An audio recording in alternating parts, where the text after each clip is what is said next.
Halo teman-teman, jumpa lagi bersama saya Henry Juju di channel saya.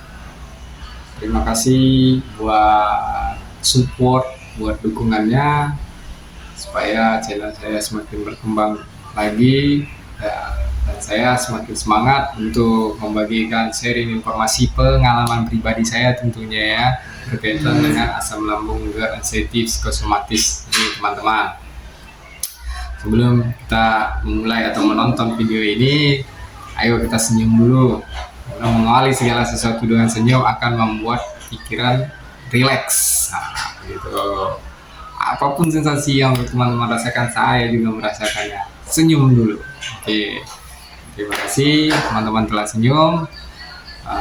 Pada video dan kesempatan kali ini saya kembali mengingatkan bahwa saya bukan seorang dokter, bukan seorang ahli hipnoterapis, bukan seorang mentor, bukan seorang psikiater dan segala macamnya, seorang apoteker, bukan.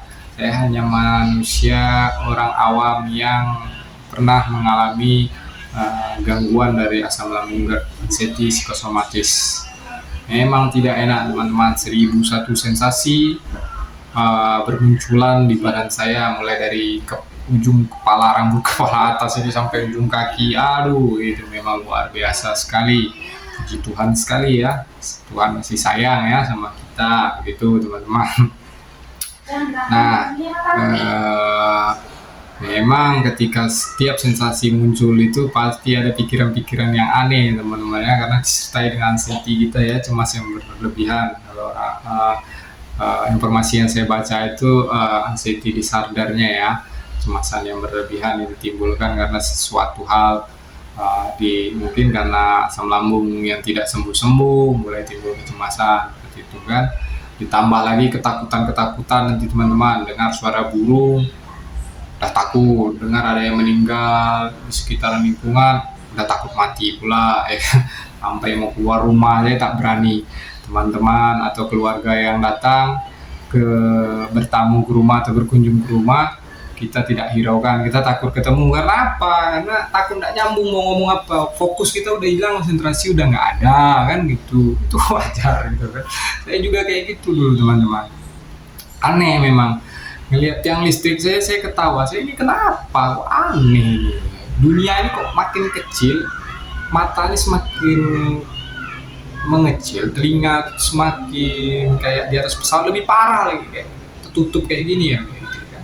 Lagi migrainnya ya kan, belum lagi kebas-kebas, kesemutan di sini, tengkuk tegang ya kan, ya, ini kebas-kebas menjalar kaki, parah lah pokoknya, 1001 sensasi nggak jelas ya kan. Belum lagi dada ini panas, detak jantung debar-debar terus ya kan, sesak napas, apa penyakit kayak gini. Nah itu dia teman-teman, sehingga ketika semua sensasi itu terkumpul menjadi satu, mulailah berpikir yang aneh-aneh. Apalagi kadang saya juga sensasi itu timbulnya aneh-aneh kadang-kadang teman-teman. Kadang mau maghrib lah ya kan, kadang bangun tidur lah ya kan, siangnya aman, aneh, suka-suka dia datang kapan. Memang udah kayak apa ya, udah kayak mau menyerah saya waktu itu awal-awal, karena saya tidak mengenali penyakit ini seperti apa. Tapi setelah saya cari-cari tahu informasi, saya baca-baca, penyakit ini tidak berbahaya gitu teman-temannya. Semangat tetap sembuh, yakin penyakit ini tidak berbahaya dan memang tidak berbahaya kan? Nah teman-teman, untuk kesempatan kali ini saya akan membahas mengenai pentingnya support system teman-teman dari orang terdekat kita. Kalau yang sudah berkeluarga, dari istrinya, dari suaminya, dari orang tua, dari anak, pokoknya keluarga-keluarga terdekat lah gitu teman-teman ya. Itu sangat membantu teman-teman, karena orang yang mengalami asam lambung anxiety psikosomatis ini perasaannya itu sensitif, sangat sensitif, halus gitu kan. Dengan adanya pasangan atau orang terdekat yang betul-betul care sama dia, itu sangat membantu kesembuhan teman-teman. Ternyata saya rasakan seperti itu. Nah waktu itu ini pengalaman pribadi saya kan, waktu itu istri saya dia saya ceritakan, sebetulnya saya ini bukan hanya sekedar asam lambung GERD saja, tapi sudah disertai anxiety psikosomatis saya sepertinya ini, karena udah mental sama psikologis saya udah diganggu dia ini. Saya bilang kayak gitu, karena mau jalan saya takut, naik motor saya takut, segala macam saya takut, kan begitu. Dia hanya cuma bisa duduk dan berbaring. Nah, istri saya itulah support system yang membantu saya. Tanpa saya komandoi, dia mulai cari-cari informasi, dia cari tahu makanan yang baik seperti apa, cara-cara hidup yang baik seperti apa. Dia mulai memasak masakan yang awal-awalnya yang menjaga pola makan itu, pantangan tidak saya makan, pertama yang pedas, santan, berminyak, itu dia sudah tahu lebih awal gitu. Jadi dia atur gitu kan.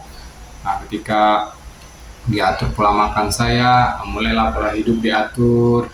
Nah, terus dia ingatkan, karena saya udah mulai buat jadwal ya, dari saya bangun sampai mau tidur dia selalu ingatkan di jam-jam berapa saya harus begini, minum herbal ini, seperti itu ya. Untuk mengkonsumsi obat dokter 1,5 bulan pertama, per 2 bulan pertama ya, seperti itu. Saya kan mengkonsumsi obat dokter. Dia persiapkan, ini mau makan obat jam segini, obat ini gitu. Makanan seperti apa dia jaga, seperti itulah, sehingga ada semangat tersendiri teman-teman, ada semangat tersendiri untuk kita sembuh, karena saya rasa dia udah selangkah lebih duluan mencari informasi daripada kita, gitu kan.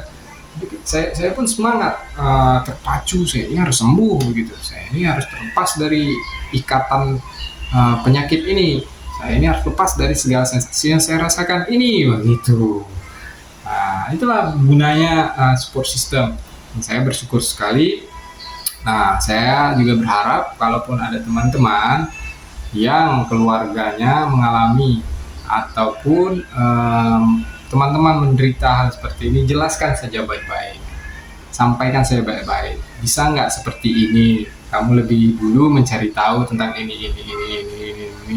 Sehingga kita seiring sejalan, saya pun semangat untuk sembuhnya begitu. Nah, yang paling susah itu kan kalau yang terkena ini kan perempuan, teman-teman. Mungkin suaminya yang memasak kan gitu. Tapi setidaknya dengan suaminya bisa mencari informasi-informasi yang berkaitan dengan asam lambung GERD anxiety psikosomatis ini, setidaknya dengan tahu informasi lebih banyak, si pasangan tersebut, orang terdekat tersebut bisa paham, bisa masuk dalam keadaan kita yang merasakan sakit tersebut. Jadi kesannya kita tidak dianggap lebay. Ketika kita menganggap pasangan atau orang terdekat kita itu lebay, itu menjatuhkan mental dia, membuat pikiran dia semakin entah kemana-mana gitu. Dia itu hanya butuh support gitu, butuh diperhatikan, karena kita yang sakit ini sensitif, teman-teman. Nah, itu kalau bisa diingatkan saja ke pasangan kita supaya dia mensupport kita dengan lelah-lelah, tapi dengan catatan perlihatkan kita ingin sembuh, jangan manja, konsisten dengan 3P-nya. Ini kita udah disupport, malah kita ngeluh terus, jangan teman-teman, itu juga tidak baik ya. Ada orang nanti marah sama kita, ya. Ada pasangan kita, orang terdekat kita bosan dengan tingkah laku kita begitu. Jangan seperti itu. Kita harus tetap semangat, harus kita buktikan. Dengan adanya support, kita malah pengen cepat lebih sembuh begitu. Saya yakin dengan adanya support tersebut itu sangat-sangat membantu dari kesembuhan kita ya. Misalnya saja lah, contoh-contoh simpelnya saja, misalnya takut bawa motor ya kan, takut keluar, ditemani sama pasangannya dulu. Kalau rasa-rasa udah muncul panic attack-nya, ya sudah, pulang dulu begitu. Yang penting ada yang nemani dulu, jalan sore ditemani, seperti itu teman-teman. Jadi ada semangat untuk sembuh gitu. Jadi lama kelamaan sensasi itu akan semuanya berkurang, karena kita ada yang menyupport gitu, ada yang memperhatikan kita. Nah, kalaupun kita tinggal sendiri ataupun tidak ada yang memperhatikan, cari teman yang bisa mengingatkan kita, minimal mengingatkan saja teman-teman. Walaupun tidak berada 24 jam di sisi kita, tidak apa-apa. Berarti kita harus membuktikan kita mampu melewatinya sendiri. Berarti percaya saja Tuhan itu tidak sia-sia. memberikan beban di pundak kita untuk kita pikul, berarti kita kuat begitu. Nah, kebetulan saja pengalaman pribadi saya, istri saya lebih aware dengan keadaan saya begitu teman-teman. Itu sangat membantu saya sekali, mulai dari psikis saya yang betul takut keluar rumah, dia mulai dengan bahasa yang baik ya kan, mengajak untuk ayolah keluar bentar, jalan-jalan dulu, mutar-mutar, dia mau motor bonceng seperti itu kan, mutar. Nah besoknya gitu lagi, mulai singgah, mulai kesini.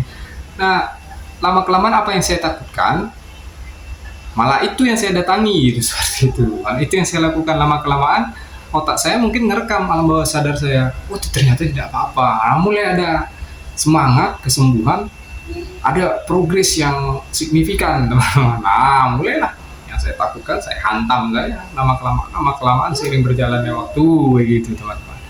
Nah itulah support system itu sangat penting ya kan. Dukungan dari orang terdekat itu sangat penting untuk kesembuhan kita. Nah, ya banyak pasti bertanya, nah Kak, bagaimana kalau nggak ada orang terdekat kita atau pasangan kita yang tinggal sendiri? Ya cari seseorang, pasti ada, kita di dunia ini tidak sendiri teman-teman. Hubungi saja orang yang betul-betul bisa dipercaya, entah teman, entah gebetan kalau yang belum nikah ya kan. Nah, kalau bisa kalau orang yang sudah terlalu tua, orang tua kita jangan terlalu dibuat beban pikiran. Ya teman-teman tahulah yang mana yang bisa membantu menyupport kita. Kalau orang tua ya setidaknya doa saja lah yang dia berikan gitu. Saya juga minta doa sama orang tua waktu itu kan, waktu mau betul-betul konsisten itu saya minta maaf. Pokoknya saya selesaikan dulu lah semuanya sama orang-orang terdekat saya, sehingga mereka juga mendukung saya gitu, walaupun secara tidak langsung, tapi saya yakin mereka mendoakan saya supaya saya lekas sembuh gitu teman-teman. Nah mungkin dan pastinya saya yakin doa itu dijawab oleh Tuhan. Puji Tuhan sekali teman-teman. Mungkin itu saja teman-teman. Support system itu sangat penting teman-teman, untuk seorang penyintas asam lambung beranxiety psikosomatis tersebut teman-teman ya. Jadi kalau ada orang terdekat, pasangan atau keluarga ya kan yang terkena itu, kalau bisa buatlah kebaikan teman-teman ya kan. Setidaknya teman-teman jelaskan, lebih tahu daripada dia, bukan lebih tahu, lebih dulu membaca informasi tentang penyakit ini dibandingkan dia. Jadi dia semakin semangat teman-teman, itu membantu kesembuhan dia. Oke teman-teman, semoga info ini menambah informasi buat kita semua. Nah, kalaupun info ini tidak bermanfaat bagi teman-teman, saya tetap pasti mendoakan, setidaknya saya selalu mendoakan teman-teman supaya tetap sembuh, karena sakit itu terlalu lama tidak enak ya kan, mengganggu segala aktivitas dan kegiatan sehari-hari kita. Tetap semangat, tetap tersenyum, membagikan informasi yang baik itu adalah sebuah kebaikan ya kan. Membagikan kebaikan adalah menular teman-teman. Tetap semangat, tetap tersenyum. Salam sehat dari saya, Henry Juju. Sampai jumpa lagi. Terima kasih.